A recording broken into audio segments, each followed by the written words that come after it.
السلام علیکم ورحمۃ اللہ۔ آئیے قدم بقدم آگے بڑھیں اور سورہ آل عمران کی 18ویں آیت ملاحظہ فرمائیں۔ بسم اللہ الرحمن الرحیم۔ شهد الله أنه لا إله إلا هو والملائكة وأولو العلم قائما بالقسط لا إله إلا هو العزيز الحكيم۔ شہد اللہ خود گواہ ہے کہ اس کے علاوہ کوئی خدا نہیں ہے، ملائکہ اور صاحبان علم گواہ ہیں کہ وہ عدل کے ساتھ قائم ہے، اس کے علاوہ کوئی خدا نہیں ہے اور وہ صاحب عزت اور صاحب حکمت ہے۔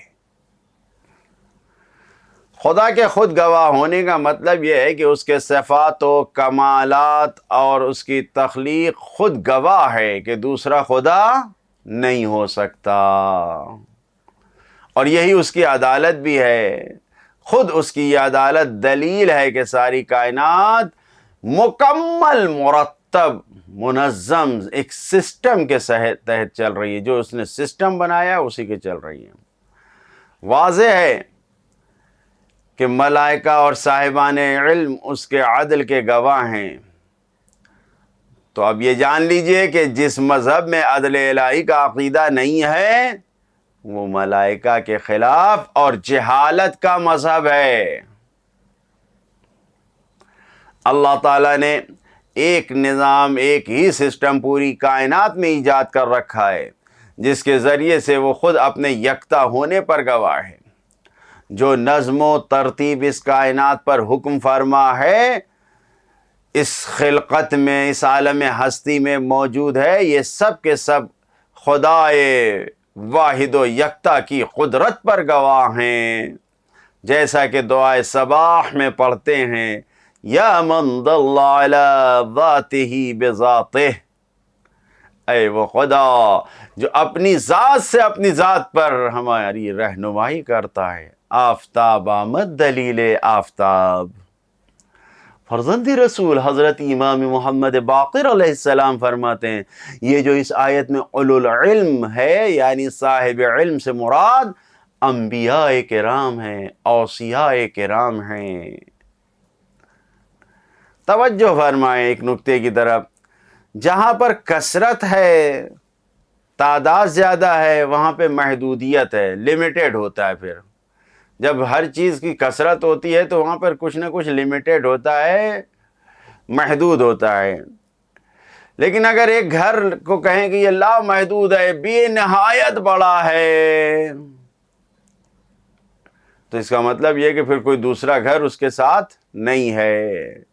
اگر یہ کہا جائے کہ اس چراغ کی روشنی ہر جگہ پھیلی ہوئی ہے، بہت دور تک پھیلی ہوئی ہے، تو اس کا مطلب ہے کہ کوئی دوسرا چراغ نہیں ہے، وہی ایک اکیلا چراغ ہے، وہی اکیلا ایک گھر ہے۔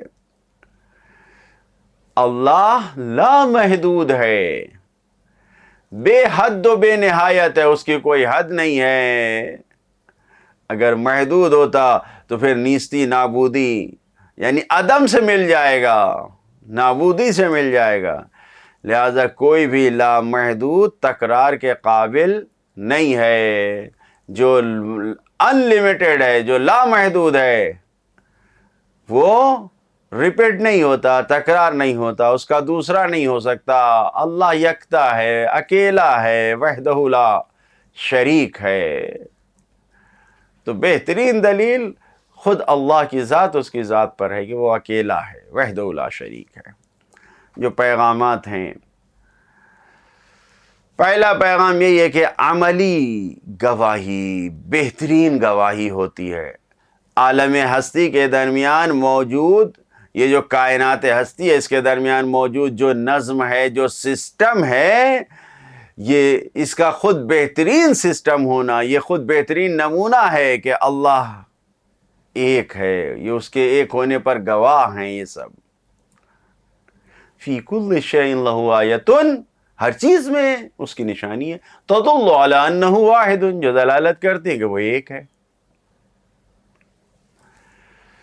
دوسرا پیغام، اللہ پر ایمان کا راستہ علم ہے،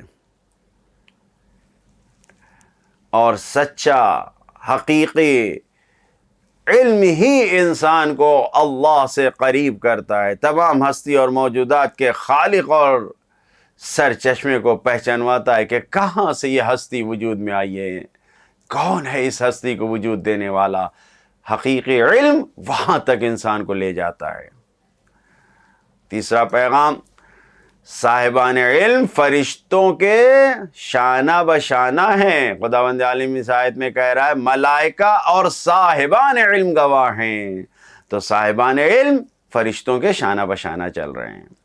چوتھا پیغام، اللہ کا عادل ہونا اس کی توحید کے ساتھ ساتھ ہے. دوسرے جتنے بھی طاقتور ہیں، جن کو آپ سپر پاور بھی کہہ لیجئے، جیسے ہی انہیں اپنی طاقت کا اندازہ ہوتا ہے تو وہ پھر ظلم کرنے لگتے ہیں، زبردستی سینہ زوری زور زبردستی کرنے لگتے ہیں. کیوں؟ اس لیے کہ وہ اپنی قدرت میں خود کو اکیلا پاتے ہیں، تو اب جو ہے وہ ظلم کے ذریعے اور زیادہ اپنی قدرت کو دکھانا چاہتے ہیں، جبکہ خداوند عالم قائماً بالقسط ہے. خدا ایسا یکتا اور تنہا ہے جو ہمیشہ عدالت کے ساتھ قائم ہے، وہ عدل کو قائم کرتا ہے. اللہ کی عدالت سے جڑے رہنا، یہی زندگی کی کامیابی ہے. اس آیت کا عملی پیغام یہی ہے کہ ہم اللہ کی عدالت سے خود کو جوڑ کے رکھیں اور ہمیشہ لا الہ الا اللہ کی تسبیح پڑھیں. زندگی کامیاب ہے. خدایا ہمیں تسبیح و تحلیل کرنے والے بندوں میں قرار دے. والسلام علیکم ورحمۃ اللہ وبرکاتہ.